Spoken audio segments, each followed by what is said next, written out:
Mais avant cela, pour ouvrir votre magazine santé avec le docteur Jimmy Mohamed, nous allons prendre quand même quelques minutes pour répondre à quelques-unes de vos questions autour du coronavirus. On en reçoit encore. On va commencer par celle d'Arthur. Il a 37 ans. On l'écoute. Oui, bonjour Mélanie, bonjour Jimmy.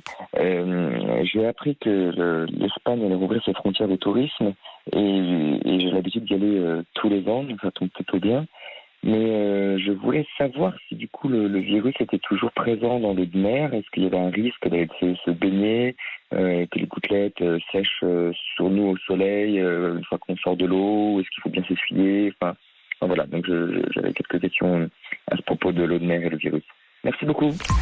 Alors Jimmy, c'est vrai que les plages ont réouvert pour certaines, d'autres ont refermé.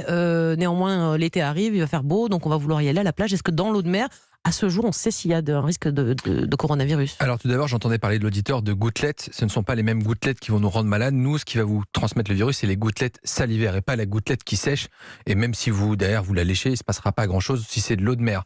Une étude a été menée par IFREMER, qui est l'Institut français de recherche pour l'exploitation de la mer. Ils ont analysé sur des coquillages, sur des huîtres et aussi le long du littoral des échantillons d'eau pour savoir si on arrivait à détecter du trace du virus dans des zones particulièrement en risque. Alors ça s'est fait pendant le confinement, mais les résultats sont plutôt rassurant puisque aucune trace du virus n'a été retrouvée.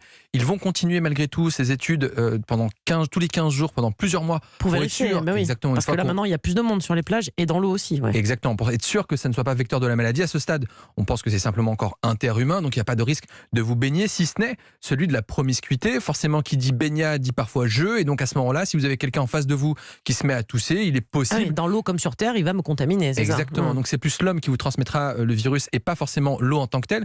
Et puis un peu la même chose pour la piscine. On pense que le chlore contenu dans la piscine pourrait détruire le virus. Oui. Mais encore une fois, qui dit piscine dit promiscuité. Et pour ceux qui ont la chance d'avoir un jacuzzi, on pense que l'eau chaude va détruire aussi le virus. Donc le risque, encore une fois, il viendra de non-comportement, pas tant du milieu biologique ou du liquide dans lequel on est. Donc même dans l'eau, finalement, on se méfie des autres baigneurs. C'est ça aujourd'hui, plus que de l'eau de mer en soi.